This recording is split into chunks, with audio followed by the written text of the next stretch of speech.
কিয়ামতের ছোট লক্ষণ হলো 7টি, আর 5টি হলো বড়।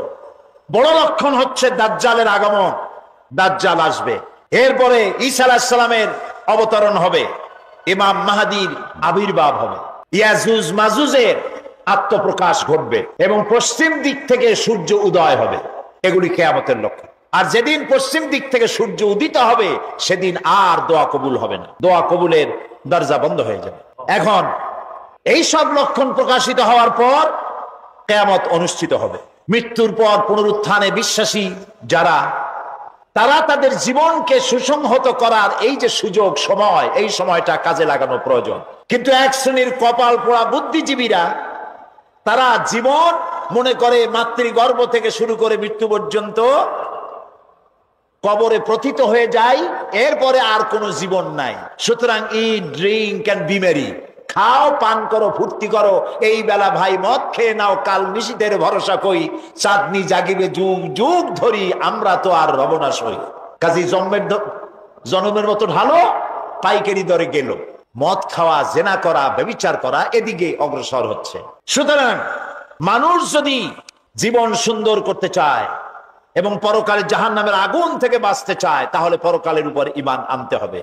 এই পৃথিবী একদিন শেষ হবে, সমস্ত প্রাণীরা মরে যাবে, কেউ থাকবে না। আল্লাহ তাআলা তখন হযরতে মালাকুল মউতকে প্রশ্ন করবেন, মান বাকিয়া ইয়া মালাকাল মউত, কে আর বাকি আছে? মালাকুল মউত বলবেন, আয় আল্লাহ তাআলা, এখন বাকি আছে, সব তো গেছে, মানুষ আর নাই, প্রাণী আর নাই, সব শেষ। এখন হযরত জিবরাইল আছেন, মিকাইল আছেন, ইসরাফিল আছেন, আর আমি আপনার সামনে আছি। আল্লাহ তাআলা বলবেন, ইসরাফিল, মিকাইলের জান কবজ করো, জিবরাইলের জান কবজ করো। জিবরাইলের জান কবজ হয়ে যাবে। সুবহানাল্লাহ।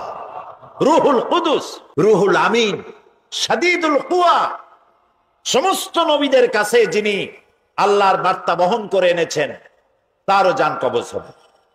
এবার আল্লাহ তাআলা প্রশ্ন করবেন, মালাকুল মউত, আর কে বাকি আছে? মালাকুল মউত বলবেন, আয় আল্লাহ তাআলা, এখন শুধু আমি বাকি, আর কেউ নেই।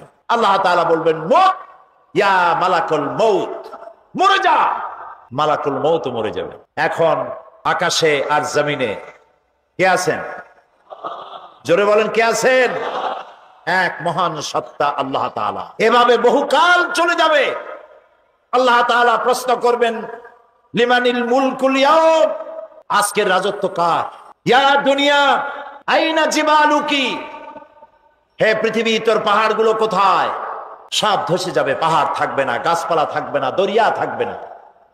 আল্লাহ তাআলা প্রশ্ন করবেন, ইয়া দুনিয়া আইনা জিবালুকি, ইয়া দুনিয়া আইনা আশজারুকি, ইয়া দুনিয়া আইনা আনহারুকি, তোমার দরিয়াগুলি কই, গাছগুলি কই, পাহাড়গুলো কই?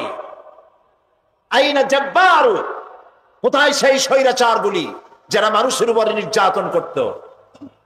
লিমানিল মুলকুল ইয়াউম, কার রাজত্ব আজ? আল্লাহ তাআলা নিজেই নিজের প্রশ্নের জবাব দিবেন, লিল্লাহিল ওয়াহিদুল কাহ্হার, আজকের রাজত্ব কেবলমাত্র আল্লাহ রাব্বুল আলামিনের। এরপর আল্লাহ তাআলা সমস্ত প্রাণীগুলিকে পুনরুজ্জীবন দান করবেন। আমরা যখন মানুষকে কবরে রাখি আর তারপরে কবরের উপরে যখন মাটি দেই, আমরা কি বলি? মিনহা খালাকনাকুম, জানেন?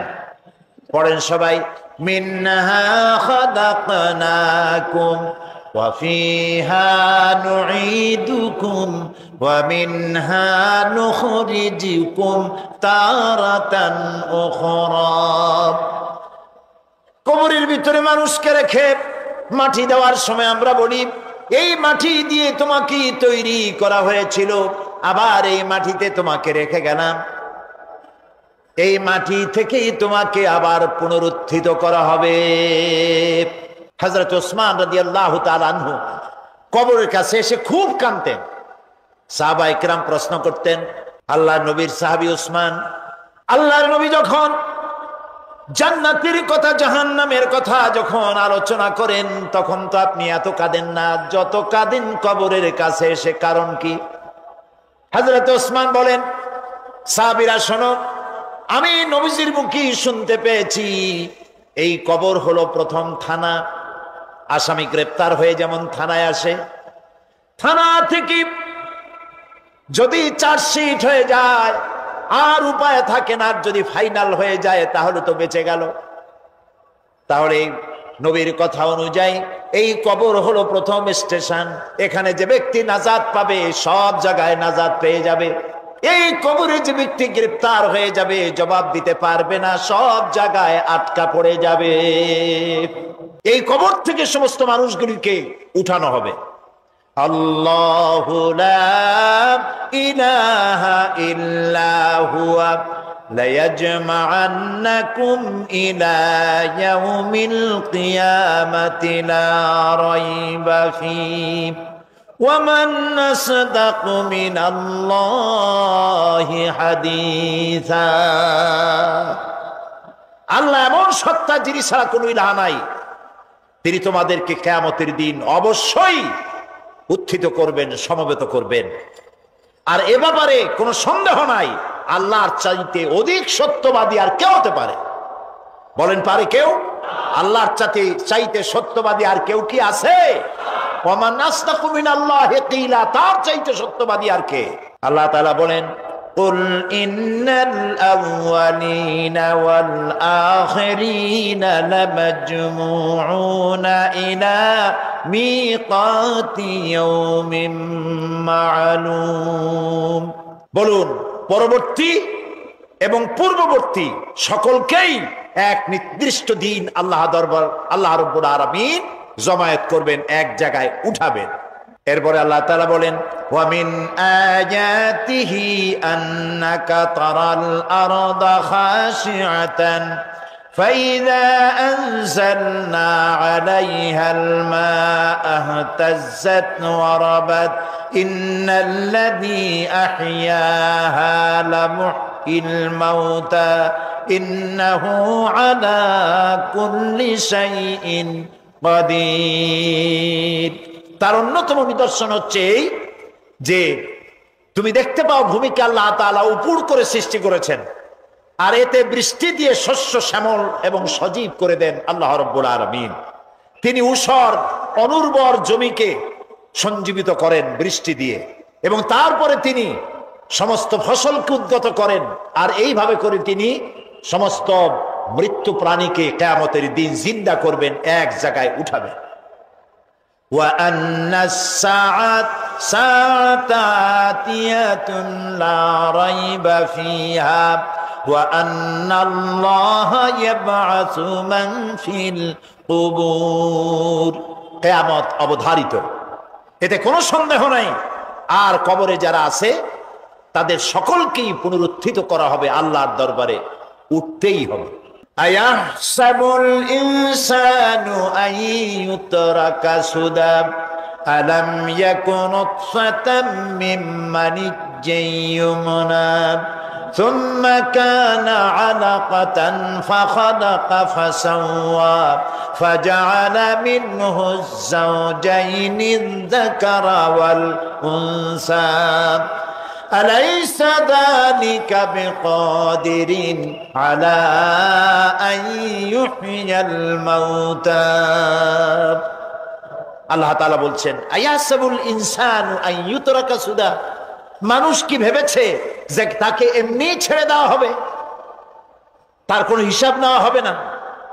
আলাম ইয়াকুন নুতফাতাম মিন মানিজ্জিন ইউমনা, মানুষ কি এক ফোঁটা নিক্ষিপ্ত পানি ছিল না? সুম্মা কানা আলাকাতান, তারপরে তাকে রক্তপিণ্ড তৈরি করা হয়েছে। ফাখালাকা ফাসাওয়া, এরপরে তাকে সুগঠিত করা হয়েছে। ফাজআলা মিনহু যাওজাইনি যাকারা ওয়াল উনসা, এরপরে মায়ের পেটের ভিতরে এটাকে পুত্র সন্তান অথবা কন্যা সন্তানে পরিণত করা হয়েছে। এসব কে করেছেন? বলেন, কে করেছে? আল্লাহ তাআলা বলেন, অন্ধকার জায়গার ভিতরে যে আল্লাহ রাব্বুল আলামিন এক ফোঁটা নাপাক পানি দিয়ে মানুষের এই সুন্দর আকার দিলেন, আকৃতি দিয়ে পুরুষ বানালেন, নারী বানালেন। আলাইসা যালিকা বিকাদিরিন আলা আন ইউহিয়াল মাউতা, সে আল্লাহর জন্য এটা কি সম্ভব নয় যে তিনি মৃত্যুর পরে তোমাকে আবার জিন্দা করবেন? এটা কি সম্ভব নয়? বলেন সম্ভব নয়? অবশ্যই সম্ভব। তর্কের খাতিরে বলি, যদি কিয়ামত বলে কিছু যদি না থাকে, আযাব, কবরের আযাব, জান্নাত, জাহান্নাম, বিচার, সিরাত, মিজান কিছুই যদি না থাকে, তাহলে আমরা বিশ্বাস করছিলাম নাই ওগুলা, আমরা বাইসে গেলাম, বিশ্বাস করছিলাম ওগুলো হইল না, বাইসে গেলাম, তোমরাও বাইসে গেলাম। কিন্তু যদি আসলে থাকেই তেমন কিছু, তাহলে আমরা বিশ্বাস করছি আমরা তো বাঁচবো, তোমাদের দশা কি হবে? আর আসলে সত্যি সত্যি আছে, সত্য সত্য আছেই। সব নবীরা বলেছেন, এমন কোন নবী নাই যিনি কথা বলেন নাই। নবীরাই সত্যবাদী। কে সত্যবাদী? বলেন কে সত্যবাদী? নবীরা সত্যবাদী। কারণ নবীরা যে কথা বলেন, সে কথা বলেন কার থেকে? এজন্য নবী করিম সাল্লাল্লাহু আলাইহি সাল্লাম নিজের থেকে কখনো কথা বলেন নাই। আল্লাহ রাব্বুল আলামিন বলেছেন, মা ইয়ানতিকু আনিল হাওয়া ইন হুয়া ইল্লা ওয়াহিয়ুন ইউহা। আমার নবী নফসকে অনুসরণ করে কোনো কথা বলেন নাই। যা বলেছেন সেগুলি হলো কোরআনের নামে যা বলেছেন সব ওহী। আমি যা বলতে বলেছি আমার কথাই তিনি বলেছেন। আল্লাহ তাআলা বলছেন হাসর হবে। আল্লাহর কথা মহাসত্য, আল্লাহর কথা মহাসত্য। হাসরের সত্যতা সম্পর্কে আল্লাহ রাব্বুল আলামিন বলেন, ইয়াউমা নাহশুরুল মুত্তাকিনা ইলার রাহমানি ওয়াফদা ওয়া নাসুকুল মুজরিমিনা ইলা জাহান্নামা বিরদা। সেদিন দয়াময় কাছে আল্লাহ রাব্বুল আলামিনের কাছে পুণ্যবান মানুষগুলি অতিথিরূপী গৃহীত হবে, আর পাপীদেরকে দলে দলে তৃষ্ণার্ত অবস্থায় জাহান্নামের দিকে ঠেলে দেওয়া হবে। কোরআন শরীফে অন্তত 10 পারার মতো হবে যদি এসব কথাগুলি এক জায়গায় করা হয়। আল্লাহ তাআলা বলছেন, ওয়া মান ইয়াহদিল্লাহু ফাহুয়াল মুহতাদ ওয়া মান ইউদ্লিল ফালান তাজিদ লাহুম আউলিয়া মিন দুনিহি ওয়া নাহশুরুহুম ইয়াওমাল কিয়ামাতি আলা ওয়ুজুহিহিম উমিয়ান ওয়া বুকমান ওয়া সুম্মা মাওয়াহুম জাহান্নাম। আল্লাহ যাকে পথ প্রদর্শন করেন সেই তো সঠিক পথ প্রাপ্ত, এবং আল্লাহ যাকে পথভ্রষ্ট করেন তাকে আল্লাহ ছাড়া কেউ সাহায্যকারী নাই। এই জন্য হেদায়েতের মালিক কে?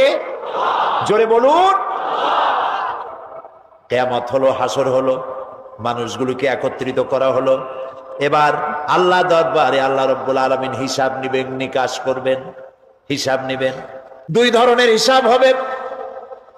সমস্ত মানব কুলের অপরাধীর ভালো কাজের খাতাপত্র হাজির হয়ে যাবে, এটি এক ধরনের। আর মুমিন ব্যক্তিদের অপরাধের খাতাগুলিও এক জায়গায় হবে আল্লাহ রাব্বুল আলামিনের সামনে। নবীজি বলেছেন দোয়া করো আল্লাহর কাছে এভাবে, আল্লাহুম্মা হাসিবনি হিসাবান ইয়াসীরা। পড়েন আল্লাহুম্মা হাসিবনি হিসাবান ইয়াসীরা। আয় আল্লাহ তুমি আমাকে সহজ হিসাব নাও। সাহাবীরা জিজ্ঞেস করেছেন, নবীজি সহজ হিসাব কাকে বলে? আল্লাহ নবী বলেছেন, কিয়ামতের দিন আল্লাহ রাব্বুল আলামিন যদি কাউকে ক্ষমা করতে চান, কারো প্রতি যদি আল্লাহর দয়া হয়ে যায়, তাহলে রব্বুল আলামিন তাকে এক পর্দার আড়ালে নিয়ে যাবেন আর জিজ্ঞেস করবেন, বান্দারে এই সব গুনাহ করছো নাকি? গুনাহগুলির নাম আল্লাহ বলবেন, দেখায় দিবেন, এই এই গুনাহ করছিস। আল্লাহ আল্লাহ। কে জিজ্ঞেস করবেন? কে জিজ্ঞেস করবেন? বান্দার ভয় কলিজা গলার কাছে চলে আসবে, আবার মৃত্যুর মতো ভয় সৃষ্টি হয়ে যাবে, কাঁদতে কাঁদতে অস্থির হয়ে যাবে, বলবে আল্লাহ আমি তো করে ফেলেছি, আমি তোমার কাছে মাপ চাই, আমাকে ক্ষমা করে। বান্দার এই হয়রানি আর পেরেশানি দেখে আল্লাহ রাব্বুল আলামিন বলবেন, বান্দা যাও, চলে যাও, আমার জান্নাতে চলে যাও, আমি তোমার মাফ করে দিলাম। এই জন্য নবীজি শিখাইছেন দোয়া করো, আল্লাহর কাছে দোয়া করো, আল্লাহুম্মা হাসিবনি হিসাবান ইয়াসীরা। পড়েন আল্লাহুম্মা হাসিবনি হিসাবান ইয়াসীরা। মানুষের যে সাধারণ হিসাব হবে সে সম্পর্কে আল্লাহ পাক বলেন ইয়াউমাইযিন তু'রাদুনা লা তাখফা মিনকুম খাফিয়া। সেদিন তোমাদের হিসাব নিকাশ পেশ করা হবে এবং তোমাদের কোনো বিষয় গোপন রাখা হবে না, কিচ্ছু গোপন থাকবে না, সব প্রকাশিত হয়ে যাবে। ইন্না লিল্লাহি ওয়া ইন্না ইলাইহি রাজিউন। আল্লাহ তাআলা বলেন ইয়াউমাইযি ইয়াসদুরুন নাসু আশতাতান লিয়ুরাউ আ'মালাহুম ফামান ইয়া'মাল মিসকালা যাররাতিন খায়রান ইয়ারা ওয়া মান ইয়া'মাল মিসকালা যাররাতিন শাররান ইয়ারা। সেদিন মানুষকে বিভিন্ন দলে বিভক্ত করা হবে, সব এক জায়গায় থাকবে হাসরে মানুষ। তখন আসামি খুনি, এই যে বিরাট মাহফিল, বিশাল মাহফিল, এর মধ্যে চোর ডাকাত খুনি এই জাতীয় লোক থাকতে পারে না? পারে কিনা?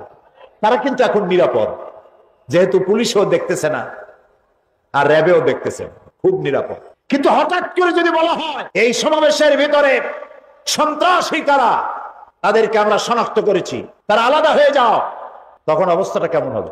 মৌতের শামিল হয়ে যাবে, ঠিক না? সমস্ত মানুষেরা হাসরে মাঠে একসাথে থাকবে, হঠাৎ করে হুকুম হবে, আওয়াজ হবে অমতাজুন ইয়াউমা আইয়ুহাল মুজরিমুন। অপরাধীর দলেরা আলাদা হয়ে যাও। নেককার থেকে তারা তখন আলাদা হয়ে যাবে, দলে দলে বিভক্ত হয়ে যাবে, বিভক্ত হবে এবং তাদের কৃতকর্ম তাদেরকে এই জন্য করা হবে যাতে করে তাদের কৃতকর্ম তাদেরকে দেখানো যায়। অতঃপর কেউ যদি সরিষা পরিমাণ ভালো কাজ করে পুরস্কৃত করা হবে, সরিষা পরিমাণ খারাপ কাজও যদি করে দেখানো হবে এবং সেজন্য তাকে তিরস্কার ভোগ করতে হবে, শাস্তি দিতে হবে। প্রিয় ভাই সব, সেই কঠিন হাসরের ময়দানে সমস্ত মানব গোষ্ঠীকে একত্রিত করা হবে। আমল নামা বলতে সেখানে বোঝানো হয় আমল নামা উপস্থিত করা হবে, যাতে মানুষের সকল ধরনের কর্মগুলিকে লিপিবদ্ধ করে রাখা হয়েছে। আল্লাহ তাআলা বলেন ওয়াউদিয়াল কিতাবু ফাতারাল মুজরিমিনা মুশফিকিনা মিম্মা ফীহি ওয়া ইয়াকুলুনা ইয়া ওয়াইলাতানা মা লিহাযাল কিতাব। আর আমলনামার সামনে রাখা হবে, তাতে যা লেখা আছে তার কারণে আপনি অপরাধীদেরকে ভীত এবং সন্ত্রস্ত দেখতে পাবেন। আল্লাহ তাআলা বলছেন আমলনামা হাতে এসে যাবে এবং এই হাতে আমলনামা পাওয়ার পর তারা বলবে মালি হাযাল কিতাব লা ইউগাদিরু সাগীরাতান ওয়ালা কাবীরাতান ইল্লা আহসাহা। এটা কি আশ্চর্য কিতাব! বড় বড় পাপ যা করেছি তাও লেখা হয়েছে, ছোট ছোট পাপ যা করেছি তাও লেখা হয়েছে। ওয়াওয়াজাদু মা আমিলু হাদিরান ওয়ালা ইয়াযলিমু রাব্বুকা আহাদা। যা যা তুমি আমল করেছিলে সমস্ত কৃতকর্ম কাগজে পত্রে লেখা আছে। তোমার রব কারো প্রতি জুলুম করবেন না। আমাল্লাহু বিযাল্লামিন লিল আবিদ। আল্লাহ তাআলা বান্দার উপরে কখনো জুলুম করেন না। এগুলি সব উপস্থিত হয়ে যাবে, বিশ্বাস করেন? এইখানে মাত্র কয়েকজন লোক কইল জি, এটা তো ইমানের প্রশ্ন। এসব কথা যা বলা হলো বিশ্বাস করেন? আল্লাহ যেন এই বিশ্বাস আমাদের কলিজার মধ্যে গেড়ে দেন, বলেন আমিন। প্রিয় ভাই সব, আল্লাহ রাব্বুল আলামিন এই কোরআনে কারীমের ভিতরে সব কিছুকে ওপেন সিক্রেট করেছেন, কোনো গোপন কিছুই রাখেন নাই, সবগুলিকে খুলে খুলে বলে দিয়েছেন। আল্লাহ তাআলা বলেন ওয়া কুল্লা ইনসানিন আলজামনাহু তাইরাহু ফি উনুকি وَنُخْرِجُ لَهُ يَوْمَ الْقِيَامَةِ كِتَابًا يَلْقَاهُ مَنشُورًا وَكُلَّ إِنسَانٍ أَلْزَمْنَاهُ طَائِرَهُ فِي عُنُقِهِ। আমি প্রত্যেক মানুষকে, মানুষের কর্মকে তার গ্রীবা লগ্ন করে দিয়েছি। এই যে গলা, গলা, এই গলার কাছে একটা ঘুটলির মতো, একটা সিম কার্ডের মতো এইখানে আমি রেখে দিয়েছি। কোথায়? কোন গলায়? কে বলতেছেন এ কথা? এই ঘুটলির ভিতরে তুমি যা করতেছো সব লিপিবদ্ধ হচ্ছে। সুবহানাল্লাহ বলেন। এখন বলতে পারেন অদৃশ্য এই ঘুটলি, এটা তো দেখি না, এটা কে বলতেছেন? আমি কিন্তু দেখতে পাচ্ছি না। আপনারা দেখেন নাকি? কেউ দেখেন না। হাত দিয়ে ধরে দেখেন, পান নাকি? ধরাও যায় না, দেখাও যায় না। আল্লাহ বলছেন আছে, তাহলে বিশ্বাস করতে হবে। এর ভিতরে সব রেকর্ড হয়ে যাচ্ছে। আপনি বলবেন এতটুকুন ঘুটলির মধ্যে, তাবিজের মধ্যে আমার সারা জীবনের সব কথার সব কাজ ঢোকে কেমনে? কেমনে লেখা? তাহলে পাল্টা প্রশ্ন করি, আপনার মোবাইলের সিম কার্ডে এত ফোন নাম্বার, এত ইমেল, এত কি বলে, এত টেক্সট, এত কিছু, আপনার আরো কি জানি আছে, মেসেজ দেওয়াটা হাবিজাবি আছে না, অনেক কিছু গোষ্ঠী শুদ্ধা, এগুলো কেমনে হয়? 70টা সিম কার্ডের মধ্যে কেমনে হয়? শত শত টেলিফোন নাম্বারের মধ্যে ঢুকে যায়। আমার একটা টেলিফোন দিয়ে মোবাইল দিল, কোথা থেকে দিল? লিসবন।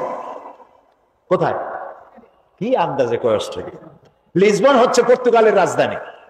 পর্তুগালের রাজধানী, সেখানে প্রোগ্রাম ছিল, ওরা আমাকে একটা মোবাইল দিল। এতে যে কত ফাংশন আল্লাহ ভালো জানে, আমি এখনো শিখতে পারিনি এত ফাংশন, এতটুকু একটা মোবাইলের মধ্যে। কম্পিউটার, কম্পিউটারের ছোট্ট একটা মাইক্রোচিপ যন্ত্র, যে কম্পিউটার ব্যবহার করা এখন বাচ্চা ছেলেপেলেরাও জানে। এটা একটা পৃথিবীর বিস্ময়। এই কম্পিউটার, আপনি যান ব্যাংকে, কম্পিউটারের ছোট্ট সেই মাইক্রোচিপসের মধ্যে সারা চট্টগ্রামের সমস্ত মানুষের টাকা লেনদেন, ট্রানজেকশন, এর যা কিছু আপনি করেছেন সব কিছুর হিসাব এখানে রয়েছে, আছে না? তাহলে এতটুকুন একটা মাইক্রোচিপসের মধ্যে এত সহস্র কোটি কোটি টাকার হিসাবপত্র, লেনদেন, এই ছোট্ট জিনিসের মধ্যে ঢুকাবার মতো জ্ঞান মানুষের মাথায় দিছে কে? বলেন কে? সেই আল্লাহই তো গলায় ঝুলাই রাখছে। তাহলে এটা সম্ভব না? সম্ভব কি না? সম্ভব। এখন এই কথাগুলি বলে আল্লাহ মানুষের ক্ষতি করছেন না উপকার করছেন?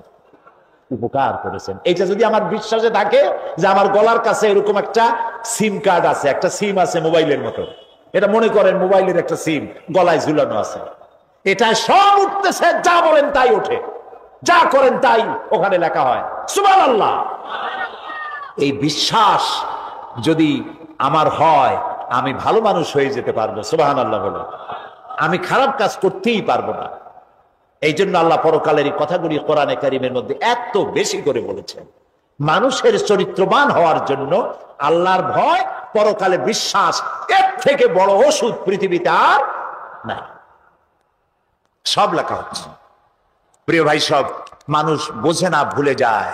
সিগারেটের প্রত্যেকটা প্যাকেটে লেখা থাকে ইহা স্বাস্থ্যের জন্য ক্ষতিকর, তারপরেও কি টানা টানে দেখছেন? বিশ্বাস করেন, গাছ হয়ে গেছে। এই আমলনামা তৈরি হচ্ছে, হঠাৎ করে কিয়ামতে বানায় দেওয়া হবে না। আপনার আমার বডির সাথে লাগানো ওই সিম কার্ডে সব লেখা হয়ে যাচ্ছে। কিয়ামতের দিন এগুলি হাতে দেওয়া হবে, আর আল্লাহ তাআলা বলবেন, ইকরা কিতাবাকা কাফা বিনাফসিকাল ইয়াউমা আলাইকা হাসিবা। ইকরা কিতাবাক, তাকে বলা হবে এবার তুমি পড়ো। কাফা বিনাফসিকাল ইয়াউমা আলাইকা হাসিবা, তোমার এই কিতাব পড়ো, আর তোমার এই হিসাব গ্রহণ করার জন্য কিতাবটা ভালো করে পড়ো। তোমার নিজের হিসাব নেওয়ার জন্য তুমি নিজেই যথেষ্ট। তুমি দোজখে যাবা না বেহেশতে যাবা, তুমি নিজেই সিদ্ধান্ত নাও কোথায় যাবা। তোমার নিজের কি করছিলা এখন তুমি দেখো। এই জন্য আমি বলি, মাঝে মধ্যে আমরা এখন হিসাব করতে পারি এখানে বসিয়া আমাদের কি হওয়া উচিত। ছোটবেলার কথা মনে আছে? নাই, মনে নাই? এই যে স্কুল থেকে পলাইছিলেন, তারপরে 2 দিন পর স্কুলে গিয়ে হাজির হয়েছেন, মাস্টার জিজ্ঞেস করলো গতকাল আসো নাই কেন? তখন বললেন মা বলেছেন আমার নাকি পেটে ব্যথা হয়েছিল। এইসব স্কুল ফাঁকি দেওয়া, মার খাওয়া, মানুষের বাড়ির লিচু খাইতে গিয়ে চুরি করিয়া কিল খাওয়া, এইসব ছোট ছোট কথা মনে পড়লে এখনো হাসি পায়। এসব কথা মনে আছে না? ছোট ছোট কথা, ছোট ছোট কথাগুলি যদি মনে থাকে তাহলে কোন হোটেলে, কোন বাগানে, কোথায় কোন পাপ করেছেন তা মনে নাই? এখন নিজে হিসাব করেন জায়গা কোথায় হওয়া উচিত, পাপ করেছেন কত, ভালো কাজ করেছেন কত, নিজে হিসাব করে দেখেন কোন দিকে যাবেন। আমরা নিজেরাই যথেষ্ট হিসাবের জন্য। আল্লাহ তাই বলবেন কিয়ামতের দিন, ইকরা কিতাবা, তোমার কিতাব তুমি পড়ো, তোমার হিসাব নেওয়ার জন্য তুমিই যথেষ্ট। আহারে, আল্লাহ রাব্বুল আলামিন বলেন ওয়া আশরাকাতিল আরদু বিনুরি রাব্বিহা ওয়া wudi'al কিতাবু ওয়া জিআ'a বিন নাবিয়্যিনা ওয়াশ শুহাদা'a বাইনাহুম বিল হক ওয়া হুম লা ইউযলামুন। পৃথিবী তার রবের নূরের ঝলকানিতে উদ্ভাসিত হবে। সুবহানাল্লাহ, সুবহানাল্লাহ। আল্লাহর নূরের ঝলকানিতে গোটা পৃথিবী উদ্ভাসিত হয়ে যাবে। আমলনামা তুলে ধরা হবে, পয়গম্বর এবং সাক্ষীগণকে হাজির করা হবে এবং সকলের প্রতি সুবিচার করা হবে, তাদের কারো প্রতি জুলুম করা হবে না। আল্লাহ গ্যারান্টি দিচ্ছেন কারো প্রতি জুলুম করা হবে না। সুতরাং হে মানুষেরা, ইয়া আইয়ুহাল ইনসানু ইন্নাকা কাদিহুন ইলা রাব্বিকা কাদহান ফামুলাকি। হে মানুষ, তোমার পালনকর্তা পর্যন্ত পৌঁছতে তোমাকে অনেক কষ্ট করতে হবে, এরপর তুমি তার সাক্ষাৎ পাবে। কিয়ামতে তোমার সাক্ষাৎ হবে। কাজেই তোমার নিজের আমলকে সুন্দর করে আমলকে তৈরি করে নাও। فَأَمَّا مَنْ أُوتِيَ كِتَابَهُ بِيَمِينِهِ فَسَوْفَ يُحَاسَبُ حِسَابًا يَسِيرًا وَيَنْقَلِبُ إِلَى أَهْلِهِ مَسْرُورًا। সুবহানাল্লাহ, সুবহানাল্লাহ। যার ডান হাতে আমলনামা দেওয়া হবে, কিয়ামতের দিন আমলনামাগুলি উড়িয়ে দেওয়া হবে। ঈমানদারের সামনে থেকে কোন হাতে, আর বেঈমানের পিছন থেকে বাম। এই আমলনামা যখন যার ডান হাতে আমলনামা পৌঁছে যাবে, তার হিসাব নিকাশ সহজ হয়ে যাবে। আমলনামা হাতে করে আনন্দ চিত্তে সে আপন পরিবারের সঙ্গে মিলিত হতে পারবে। সুবহানাল্লাহ। আল্লাহ কিয়ামতের দিন দয়া করে আমাদের আমলনামা আমাদের ডান হাতে দিয়ে দিও। আল্লাহ তাআলা দয়া করে আমাদের হাতে, আমাদের ডান হাতে আমাদের আমলনামা দিও। দয়া করে আমাদের আমলনামা আমাদের ডান হাতে দিও। আনন্দ চিত্তে পরিবারের সঙ্গে দেখা করে সব পরিবার, মা বাপ, স্ত্রী পুত্র পরিজন, ভাই বোন, বন্ধু বান্ধব নিয়া এক জান্নাতে থাকার তৌফিক দিও। আয় আল্লাহ, বিগত 26 বছর যারাই মাহফিলে এসেছেন তাদেরকে নিয়ে এক জান্নাতে থাকার আমাদেরকে তৌফিক দিয়ে দিও। وَأَمَّا مَنْ أُوتِيَ كِتَابَهُ وَرَاءَ ظَهْرِهِ فَسَوْفَ يَدْعُو ثُبُورًا وَيَصْلَى سَعِيرًا। আর যার আমলনামা পিছন থেকে বাম হাতে আসবে, সে তো মৃত্যুকে আহ্বান করতে থাকবে, মৃত্যুকে ডাকবে। এর থেকে যদি মরে যেতে পারতাম তাও ভালো হইতো। আল্লাহ রাব্বুল আলামিন বলেন وَنَضَعُ الْمَوَازِينَ الْقِسْطَ لِيَوْمِ الْقِيَامَةِ فَلَا تُظْلَمُ نَفْسٌ شَيْئًا وَإِنْ كَانَ مِثْقَالَ حَبَّةٍ مِّنْ خَرْدَلٍ أَتَيْنَا بِهَا وَكَفَى بِنَا حَاسِبِينَ। আমি কিয়ামতের দিন ন্যায় বিচারের মানদণ্ড স্থাপন করব। তখন কারো প্রতি অবিচার করা হবে না। যদি কোনো আমল সরিষার দাম পরিমাণ হয়, আমি তা হাজির করব। সুবহানাল্লাহ, সুবহানাল্লাহ। এবং হিসাব গ্রহণের জন্য আমি যথেষ্ট। এবং হিসাব মানুষেরা মনে করবে এত মানুষ, আদম আলাইহিস সালাম থেকে নিয়ে পর্যন্ত, এখান থেকে নিয়ে কিয়ামত পর্যন্ত সব মানুষের তো উঠবে সেখানে হিসাব হবে নাকি? একজন একজন করে হিসাব হবে। আল্লাহ বলছেন, আল্লাহ সারিউল হিসাব, দ্রুত হিসাব নিতে সক্ষম। আল্লাহ নিজের কানে নিজে শুনবেন, অন্যের মাধ্যমে নয়, নিজে শুনবেন। প্রত্যেক আর আসামির কাছ থেকে, লোকদের কাছ থেকে তার বক্তব্য শুনবেন। ভায়া মিডিয়া শুনবেন না, নিজেই শুনবেন। সুতরাং তিনি জুলুম করবেন না এবং হিসাব নিবেন। আর যথার্থ হিসাব নিবেন, সেখানে কারো প্রতি কোনো জুলুম করা হবে না। ومن خفت موازينه فأولئك الذين خسروا أنفسهم بما كانوا بآياتنا يظلمون। আর যাদের পাল্লা হালকা হবে তারা তো শুধু নিজেদেরই ক্ষতি সাধন করবে, কেননা তারা আমার আয়াত সমূহকে অস্বীকার করত। আল্লাহরে যারা অস্বীকার করত, আখেরাত নাই, কিয়ামত নাই, বেহেশত নাই, কবরের মধ্যে কোনো শাস্তি নাই, কবরের কোনো প্রশ্ন নাই, এগুলি যারা বলতো তারা কিয়ামতে ক্ষতিগ্রস্ত হবে। এখন কিয়ামতের দিন মিজান আমরা হালকা করতে চাই না ভারী করতে চাই? জবাব চাই। কি করবেন? যদি ভারী করতে চান, নেক আমল বেশি বেশি করবেন। আর একটি হাদিস শোনাবো, যেই হাদিসের ভিতরে পাল্লা ভারী করার মতো কথা নবীজি বলেছেন। শুনবেন নাকি? বুখারী শরীফের শেষ হাদিস। আল্লাহর নবী বলেন, কালিমাতানে হাবিবাতানে ইলার রহমান খাফিফাতানে আলাল লিসান সাকিলাতানে ফিল মিজান সুবহানাল্লাহি ওয়া বিহামদিহি সুবহানাল্লাহিল আযীম। নবীজি বলেন, দুইটা কালেমা, দুটি শব্দ আল্লাহর কাছে খুবই প্রিয়, মুখে উচ্চারণ করা একেবারেই হালকা। আর কিয়ামতের দিন এই শব্দ দুটি দিয়ে আল্লাহ রাব্বুল আলামিন মিজানের পাল্লাকে ভারী করে দিবে। সেই শব্দ দুটি হলো, পড়েন আমার সাথে, সুবহানাল্লাহি ওয়া বিহামদিহি সুবহানাল্লাহিল আযীম। সবাই পড়েন, সুবহানাল্লাহি ওয়া বিহামদিহি সুবহানাল্লাহিল আযীম সুবহানাল্লাহি ওয়া বিহামদিহি সুবহানাল্লাহিল আযীম। জান্নাতের ভিতরে মানুষের কোনো দুঃখ থাকবে না। তাদের দুঃখ থাকবে না? জান্নাতীদের কথা কি শোনেন? সাথে সাথে ঠাস ঠাস করে জবাব দিতে পারেন না কেন? জান্নাতীদের ভেতরে, জান্নাতীদের কি থাকবে না? কোনো দুঃখ থাকবে না। একটা দুঃখ থাকবে। কটা দুঃখ? একটা দুঃখ থাকবে। জান্নাতীরা জান্নাতের ভেতরে মনে মনে ভাববে, কারণ জান্নাত তো সকলের জন্য একরকম হবে না।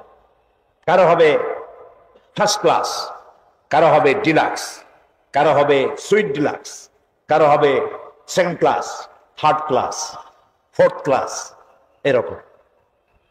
এটা কি ইনসাফ না জুলুম? ইনসাফ।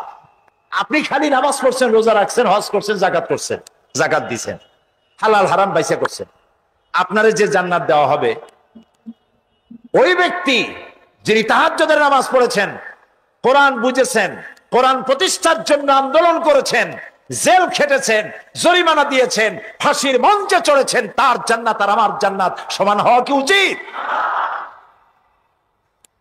কাজে আল্লাহ তাআলা তো ইনসাফ করবেন কিয়ামতের দিন। নবীদের, সাহাবীদের, তারপরে দ্বীনের জন্য যে যত পরিশ্রম করেছেন তার পুরস্কারটা সেরকমই হবে। এই জান্নাতের ভিতরে, জান্নাতীদের মধ্যে কোনো দুঃখ থাকবে না, একটি দুঃখ ছাড়া। তারা মনে মনে ভাববেন, রব্বুল আলামিন অমুক অমুক সময় চায়ের দোকানে বসে আড্ডা মেরেছিলাম, বাসের মধ্যে ঘন্টার পর ঘন্টা বসেছিলাম, আজে বাজে চিন্তা করেছি, সময় চলে গেছে ঘন্টার পর ঘন্টা। ওই সময়গুলিতে যদি তোমার নামের জিকির করতাম, তেলাওয়াত করতাম, তাহলে জান্নাতের ভিতরে আজ আমি আরো ভালো ভালো জায়গা পাইতাম। হাদিস শরীফে এসেছে কিয়ামতের দিন জান্নাতীদেরকে আল্লাহ বলবেন, তেলাওয়াত করো আর উপরে উঠতে থাকো, তেলাওয়াত করো আর উপরের দিকে উঠতে থাকো, ধীরে ধীরে পড়ো, ধীরে ধীরে তেলাওয়াত করো। ধীরে ধীরে তেলাওয়াত করতে করতে তোমার তেলাওয়াত জান্নাতের যে স্তরে গিয়ে শেষ হবে, জান্নাতের ওই জায়গা তোমার জন্য বরাদ্দ হবে। এখন যার মুখস্থ সাদি খালি কুল্লু আল্লাহ আর ইজাজা নাসরুল্লাহ, দুই পাও দিয়েই বসে থাকবে। আহারে, কোরআন শরীফ মুখস্থ করেন, আল্লাহ যেন আমাদেরকে মুখস্থ করার তৌফিক দেন, বলেন আমিন। এজন্য উৎসাহ থাকা দরকার, উৎসাহ হইলেই আপনি পারবেন। জেহেন শক্তি সকলেরই কম বেশি আছে, চেষ্টা করলেই পারবেন। সেই জন্য আমি বলতে চাই, কিয়ামতের দিন জান্নাত যদি আল্লাহ তাআলা দয়া করে আমাদেরকে নসিব করায় দেন, যদি বলবো না, বলবো আল্লাহ তুমি দয়া করে আমাদেরকে জান্নাত দিও, বলেন আমিন। প্রিয় ভাই সব, এরপরে আল্লাহ তাআলা বলেছেন সিরাতের কথা। কিয়ামতের দিন সিরাত, পুলসিরাতের নাম শোনেন নাই? কথা না কইলে বুঝি কি? শুনছেন? সিরাত, এই সিরাত বলতে বোঝানো হয় এক ঝুলন্ত সেতুকে, যা দোজখ এবং বেহেশতের মাঝখানে সেতু বন্ধন। কিয়ামতের দিন সকল মানুষকে এই সেতু পার হতে হবে। তখন মুমিন ব্যক্তিরা সফলভাবে তা পার হয়ে যাবে, আর এ কাজে ব্যর্থ হবে সে, যে ব্যক্তি ব্যর্থ হবে সে জাহান্নামে নিক্ষিপ্ত হবে। আল্লাহ আল্লাহ আল্লাহ আল্লাহ রাব্বুল আলামিন বলেন, ওয়া ইম মিনকুম ইল্লা ওয়ারিদুহা কানা আলা রাব্বিকা হাতমান মাকদিয়া সুম্মা নুনাজ্জি আল্লাযীনা ইত্তাকাও ওয়া নাযারু আয-যালিমিনা ফিহা জিসিয়া। তোমাদের মধ্যে সকলেই তা পার হবে, এটা আপনার রবের ফয়সালা, আপনার আল্লাহর ফয়সালা। এরপর আমি খোদা বিরুদ্ধের উদ্ধার করব, আর জালিমদেরকে সেখানে নত জন অবস্থায় ছেড়ে দেব, মানে জাহান্নামের মধ্যে নিক্ষিপ্ত হবে, আর ঈমানদারেরা পার হয়ে চলে যাবে। সুবহানাল্লাহ। আল্লাহ তাআলার জন্য দয়া করে আমাদেরকে সিরাত বিজলি গতিতে, বৈদ্যুতিক গতিতে আল্লাহ যেন আমাদেরকে পার করে দেন, বলেন আমিন। সবাই বলেন আমিন। এরপরে শাফাত, শেষ দিবসের প্রতি বিশ্বাসী প্রত্যেক ব্যক্তি সুপারিশ বা শাফাতের বিষয়টা বিশ্বাস রাখতে হবে। দুটি শর্তের ভিত্তিতে শাফাত হবে। সুপারিশকারী সুপারিশের জন্য আল্লাহর অনুমতি লাগবে, আর শাফায়াতকৃত ব্যক্তির জন্য আল্লাহর সন্তুষ্টি প্রয়োজন। এই দুটি শর্ত। প্রথম শর্তের প্রতি ইঙ্গিত করে আল্লাহ তাআলা বলেছেন, যেটা আমরা আয়াতুল কুরসির মধ্যে পড়ি, মান যাল্লাযী ইয়াশফাউ ইনদাহু ইল্লা বিইজনিহি। এমন কে আছে যে অনুমতি ব্যতীত আল্লাহর কাছে সুপারিশ করতে পারে? আছে কেউ? কেউ নেই।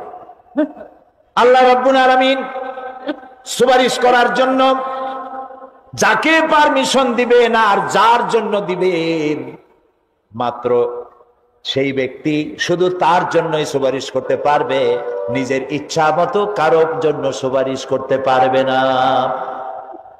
আমাদের জাতির পিতা নাম কি? সব সময় মনে রাখবেন, আদৌ বলবেন না। এই প্রশ্নে কোনো আপোষ নাই। জাতির পিতা কে? হযরত ইব্রাহিম আলাইহিস সালাম কিয়ামতের দিন আল্লাহ রাব্বুল আলামিনের দরবারে ফরিয়াদ করবেন, রব্বুল আলামিন, আমার আব্বাজানের জন্য সুপারিশ করি, তুমি দয়া করে তাকে জাহান্নাম থেকে বাঁচায়া দাও। রব্বুল আলামিন বলবেন, ইব্রাহিম, তোমার এই সুপারিশ মঞ্জুর হলো না। ইব্রাহিম আলাইহিস সালামের সুপারিশ মঞ্জুর হবে না। আল্লাহ তাআলা বলবেন, ইব্রাহিম, আজর তোমার পিতা হতে পারে, কিন্তু আমার খলিলকে আগুনে ফেলার ষড়যন্ত্রে লিপ্ত ছিল, আমি তারে ক্ষমা করব না।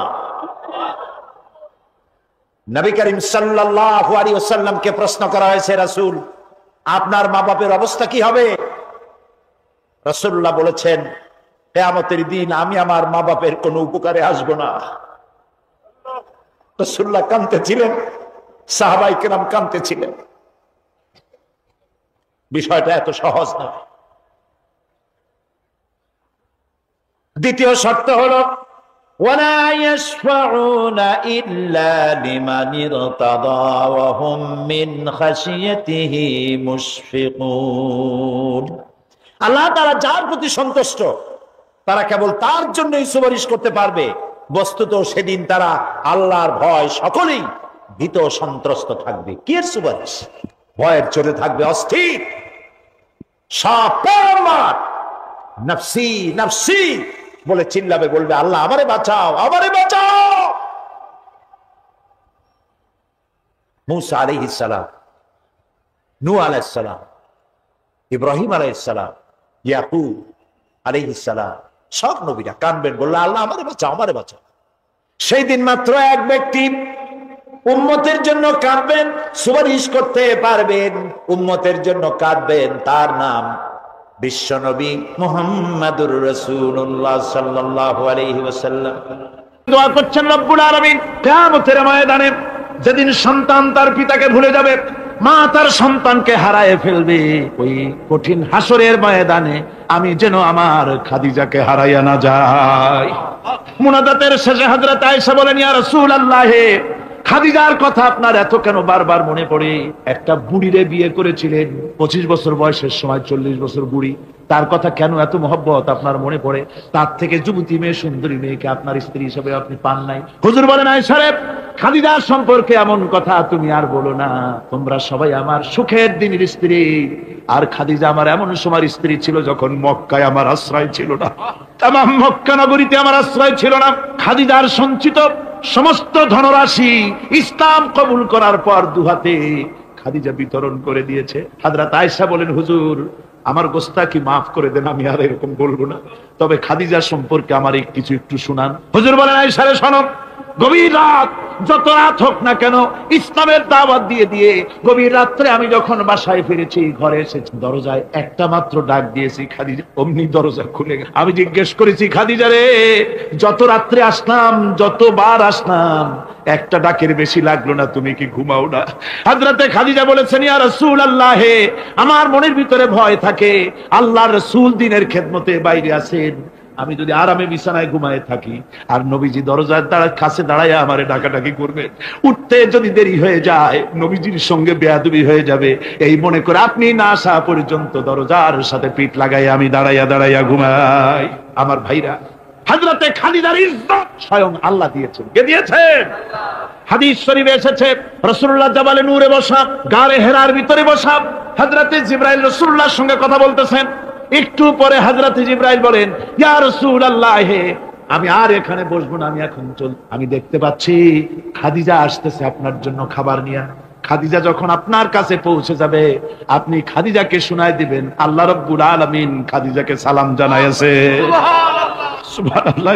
রাসূলুল্লাহর কাছে হযরতে খাদিজা যখন আসলেন, হুজুর বললেন, খাদিজা আজকে তোমার জন্য দারুণ সুখবর। বলে কি? বলে আল্লাহ পাক, জিবরাইল কেবল উঠে গেল আমার কাছ থেকে, জিবরাইল বলে গেল আল্লাহ তোমাকে সালাম বলেছে। হযরত খাদিজা কেঁদে ফেললেন, বললেন, ইয়া রাসূলুল্লাহ, আমার নারী জন্ম সার্থক, আল্লাহ আমাকে সালাম বলেছে, এর জবাব কেমনে দিতে হয় হুজুর আমি তো জানি না, আপনি আমার পক্ষ থেকে আল্লাহর সালাম কিভাবে দেওয়া লাগে আপনি দিয়ে দিন, আমি তো বুঝি না কেমনে আল্লাহর সালামের জবাব। হুজুর বললেন, খাদিজা শুধু আল্লাহ নয়, জিবরাইলও তোমাকে সালাম বলে গেছে। হযরতে খাদিজা বললেন, হযরত জিবরাইলকে আমার সালামের জবাবটা ওয়ালাইকুম আসসালাম বলে। হযরত খাদিজার এই মর্যাদা ছিল।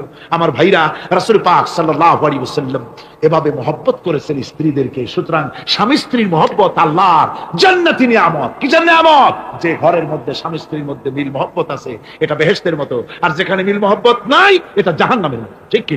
সুতরাং মহব্বত করুন, বেশি বেশি স্যাক্রিফাইস করুন, বেশি বেশি স্যাক্রিফাইস। নারীদের ব্যাপারে বলা হয়েছে, পুরুষকে বলা হয়েছে অধিকার আদায় করো, সব ব্যাপারে সমান অধিকার, কিন্তু নারীকে একটা ব্যাপারে বলা হয়েছে, নারী শোনো, পুরুষের মর্যাদা তোমার চাইতে আল্লাহ রাব্বুল আলামিন বেশি দিয়েছেন।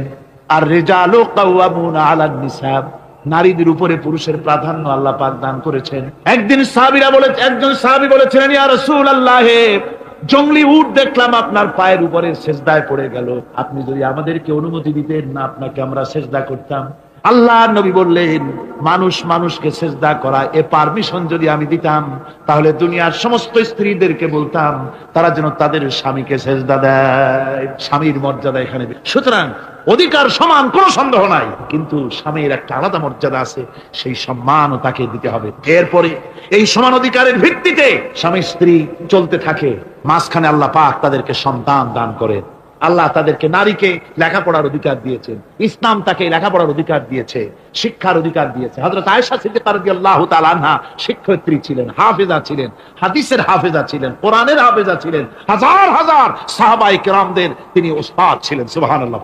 নারীদের ব্যাপারে অধিকাংশ মাসালা হযরত আয়েশা সিদ্দিকা রাদিয়াল্লাহু তাআলা আনহার অবদান। সুবহানাল্লাহ। নারী যুদ্ধ করেছে, যুদ্ধের ময়দানে নারীর অধিকার আছে। নারী চাকরি করতে পারবে, নারী ব্যবসা করতে পারবে, নারী লেখাপড়া করতে পারবে, নারী সেনাবাহিনীতে যেতে পারবে, নারী সাধ করতে পারবে, কিন্তু পর্দার কিসের মাধ্যমে? স্বামী এবং পুরুষ এবং নারী মাঝখানে একটা পর্দা থাকতে হবে। সে কথা একটু পরে বলবো। এবার এই বধূ কিছুদিন পর মা হয়ে গেল। কি হয়ে গেল? মা হয়ে গেল। মা যখন হয়ে গেল, মর্যাদা আরো এক ধাপ বেড়ে গেল। আল্লাহ রাব্বুল আলামিন মায়ের মর্যাদা বেশি করে দিলেন। আল্লাহ পাক কোরআনে কারীমের মধ্যে বলেন, ওয়াসাইনাল ইনসানা বিওয়ালিদাইহি ইহসানা হামালাতুহু উম্মুহু কুরহাম ওয়া ওয়াদাতুহু কুরহাম ওয়া হামলুহু ওয়া ফিসালুহু 30 শাহরা। আমি পৃথিবীর সমস্ত মানুষকে উপদেশ দিয়েছি, তোমরা তোমাদের মায়ের প্রতি সম্মান করো, ihsan করো। তোমার মা তোমাকে গর্ভধারণ করেছে অত্যন্ত কষ্টের সাথে, আর ডেলিভারিও করেছে কষ্টের সাথে। খবরদার মায়ের সাথে বেয়াদবি করো না। কে বলেছেন? আল্লাহ পাক বলেছেন মায়ের ihsan। আল্লাহ রাব্বুল আলামিন মা বাবার জন্য দোয়া করতে বললেন। আল্লাহ পাক বলেন, মা বাবার সামনে যেন কখনো মাথায় ঝাঁকি দিয়া চোখটা মোটা করে মা বাবার সঙ্গে কথা বলো না। ওয়া কুল লাহুমা কাওলান কারীমা। মা বাবার সঙ্গে যখন কথা বলবে সম্মান সূচক কথা বলবে। আর মা বাবার জন্য আমার কাছে দোয়া কর। কে শিখায়? আল্লাহ। কে শিখান? আল্লাহ বলছেন, বান্দারে তোর মা বাবার জন্য আমার কাছে দোয়া করবি। রব্বিরহামহুমা কামা রাব্বায়ানি সাগীরা। জোরে সরে পড়েন, রব্বিরহামহুমা কামা রাব্বায়ানি সাগীরা। আয় আল্লাহ, আমার মা বাপ যেমন আমাকে স্নেহ করে লালন পালন করেছে আমার ছোটবেলায়, তুমি আমার মা বাপকে তোমার রহমতের কোলে লালন পালন করো। কে শিখায়? আল্লাহ পাক শিখিয়ে দিচ্ছেন। আমার ভাইরা, ইয়ামেন থেকে একজন লোক এসেছে। হাদিস, ইয়ামেন থেকে একজন লোক এসেছে হুজুরের সামনে, তার বুড়ি মা সাথে। বলছে, হুজুর এই অচল বুড়ি মা, হাঁটতে পারে না, চলতে পারে না, এই আমার মা। এরে ঘাড়ে করিয়া আমি ওকুফে আরাফা করেছি, একে নিয়ে মিনা মুজদালিফা করেছি, রমি করেছি, একে নিয়ে আমি সাফা মারওয়া সাই করেছি। এই মাকে ঘাড়ে করে আমি আল্লাহর ঘর তাওয়াফ করেছি। হজের সব কাজ মায়ের ঘাড়ে করে করছি। আল্লাহর নবী, আমি কি আমার মায়ের হক আদায় করতে পেরেছি? হুজুর বললেন, না, আদায় হয়নি, মায়ের হক আদায় হয় নাই। অর্থাৎ বুকের চামড়া দিয়ে মায়ের পায়ের যদি স্যান্ডেল তৈরি করে দেওয়া হয়, এক ফোঁটা দুধের হক আদায় হবে না। সেই মায়ের সঙ্গে নাফরমানি হচ্ছে, বেয়াদবি হচ্ছে, বইয়ের কথার মতো মায়ের সাথে দুর্ব্যবহার করা হচ্ছে। আমার দেশেগুলি হচ্ছে না? হচ্ছে। মা কোথায় পড়ে আছে কোনো খোঁজ নাই, খবর নাই। তার জন্য কোনো ভালো খাবার ব্যবস্থা, কাপড় চোপড় নাই। বন্ধুদের জন্য সব আছে, মায়ের জন্য নাই, বাপের জন্য। মা তো বুড়ি হয়ে গেছে, এখন আর মা নাই। বাপ তো বুড়ো হয়ে গেছে, কামাই করতে পারে না, এখন আর বাপ নাই, এখন হয়ে গেছে বুড়ো। আর মা হয়েছে বুড়ি। আর আব্বা হয়েছে, যার মেয়ে বিয়ে করেছে শ্বশুর এখন আব্বা, আর শাশুড়ি হয়েছে আম্মা। মা আর বাপ বাসি হয়ে গেছে, বাপ পড়ে গেছে। আমার বন্ধুগণ শুনে রাখুন, আল্লাহর নবী বলেছেন তিনজনের দোয়া আল্লাহর কাছে অব্যর্থভাবে কবুল হয়ে যায়। মুস্তাজাবুদ দাওয়াত তিনজন। মুসাফিরের দোয়া কবুল হয়, মাজলুমের দোয়া কবুল হয়, আর মা বাপ যদি সন্তানের জন্য দোয়া করে অবশ্যই সে দোয়া আল্লাহর দরবারে মঞ্জুর হয়ে যায়। সুতরাং মা বাপের খেদমত করতে হবে, মহব্বত করতে হবে। আমি মা বোনদের বলতে চাই, আমার মা বোনেরা পর্দার আড়ালে বসে আপনারা যারা ওয়াজ শুনছেন, ভালো করে শুনুন। আমরা পুরুষ, আমাদের পায়ের তলে জুতা। পুরুষের পায়ের তলে কি? জুতা। আপনারা নারী, আপনাদের পায়ের তলে আল্লাহর জান্নাত। জোরে কোন সুবহানাল্লাহ, জোরে বলেন সুবহানাল্লাহ। ও নারী, ও মহিলা, তোমাদের সম্মান আল্লাহ কোথায় তুলে দিল? পুরুষের পায়ের তলে জুতা, তুমি নারী, তোমার পায়ের তলে আল্লাহর বেহেশত। আল জান্নাতু তাহতা আকদামিন উম্মাহাত, মায়ের পায়ের তলে আল্লাহর বেহেশত। সুবহানাল্লাহ পড়েন, সুবহানাল্লাহ পড়েন। আল্লাহ রাসূল বলেছেন, মা বাপ যদি, বুখারী শরীফের হাদিস, মা বাপ যদি অসন্তুষ্ট হয় আল্লাহ অসন্তুষ্ট হয়ে যান, মা বাপ সন্তুষ্ট হন আল্লাহ সন্তুষ্ট হয়ে যান। সুবহানাল্লাহ। আমরা বিভিন্ন জায়গায় হাদিয়া তোহফা নিয়ে যাই, যেখানে দোয়া কবুল হওয়ার সম্ভাবনা কম, 50-50 হইলেও পারে না হইলো, সেইখানে পয়সা পাতি, হাদিয়া তোহবা, নজর নিয়াজ নিয়ে যায়। আর যেখানে 100% সিউরিটি আছে সেখানে হাদিয়া তোহবা দিই। মা বাপকে হাদিয়া তো, মা বাপের পায়ের উপরে চুমা খান, কিসমত পাল্টে যাবে, তকদীর পাল্টে যাবে। মা বাপকে ভালোবাসো। সুতরাং মায়ের মহব্বত, মাকে আল্লাহ পাক এভাবে মহব্বত, তাকে সম্মান দিয়েছেন। নারী কন্যা হিসেবে, বধূ হিসেবে, মাতা হিসেবে তার মর্যাদা সব। এরপরে বলবো পর্দার কথা। আমার মা বোনেরা, আল্লাহ রাব্বুল আলামিন মহিলাদেরকে বলেছেন, পুরুষদেরকে বলেছেন, কুল্লিল মুমিনিনা ইয়াগুদ্দু মিন আবসারিহিম। ও নবী, মুমিন পুরুষদেরকে বলে দেন তারা যেন তাদের চক্ষুকে পরনারী থেকে নিম্নগামী রাখে। আর মহিলাদেরকে বলা হয়েছে, কুল্লিল মুমিনাতি ইয়াগুদুদনা মিন আবসারিহিন্না। ও মুমিনা মহিলারা, তোমরা যেন তোমাদের চক্ষুকে পর পুরুষ থেকে যেন নিম্নগামী রাখো। এটা আল্লাহর হুকুম। কার হুকুম? আল্লাহর হুকুম। পর্দায় থাকতে আল্লাহ বলেছেন, আল্লাহ পাক বলেছেন, ওয়াকারনা ফি বুয়ুতিকুন্না ওয়ালা তাবাররাজনা তাবাররুজাল জাহিলিয়াতুল উলা। খবরদার, তোমরা জাহালাতের যুগের মতো ঠাক ঠমক নিয়ে চলাফেরা করো না। তোমরা মানুষকে তোমাদের সৌন্দর্য বিকশিত করে দেখায়ও না। কোরআনে কারীমের সূরা নূরে বলা হয়েছে, প্রত্যেকটি বয়সপ্রাপ্তা নারী এমন একটা চাদর পরবে যে চাদর পরলে তার মাথা, তার গলা, তার বুকটা ঢেকে যাবে। এরকম একটা চাদর পরা ইসলাম কি করেছে? ফরজ করে দিই। আল্লাহ পাক ফরজ করেছেন। কি করেছেন? ফরজ করে দিই। মা বোনেরা, আপনারা মেহেরবানি করে এমন একটা চাদর পরবেন। আজকাল ওড়না আছে ঠিকই, কিন্তু ওড়না যে অর্থে ব্যবহার করতে বলা হয়েছে ওই অর্থে নাই। এখন ওড়না মেয়েরা অনেক ক্ষেত্রে মাফলারের মতো গলায় ঝুলাই রাখে, গামছার মতো ঝুলাই রাখে। এরকমের জন্য ওড়না ব্যবহার করতে বলা হয় নাই। ওড়না হলো মাথাটা, গলাটা, বুকটা ঢেকে যায় এবং একটু পুরু হতে হবে। পাতলা মশারির তেনা দিয়ে ওড়না বানাইলে হবে না, সেটা একটু পুরু হতে হবে, শালীন হতে হবে, মার্জিত হতে হবে। আমি একটি কথা আপনাদের বলি, এই বাংলাদেশে আজ পর্যন্ত যত নারীর মুখে এসিড পড়েছে, এসিড পড়ে নাই নারীর মুখে? বখাটের ছেলে যুবতী মেয়ের উপরে আকৃষ্ট হয়ে তাকে বিয়ের প্রস্তাব দিয়েছে বা কুপ্রস্তাব দিয়েছে, সে প্রত্যাখ্যান করেছে, পরে তার মনের ঝাল মিটাবার জন্য মুখে এসিড মারছে। আপনারা বলেন, এমন কোন ঘটনা জানেন কিনা যে বোরখা পরিহিতা কোনো মেয়ের মুখে এসিড পড়েছে? জানা আছে কিনা আপনারা? না, বলতে পারবেন বোরখা পরা মেয়েদের উপরে এগুলি হয় নাই। কারণ হলো সে আল্লাহর হুকুম রক্ষা করেছে। যে বোরখা পরেছে, চাদর পরেছে, সে কার হুকুম রক্ষা করেছে?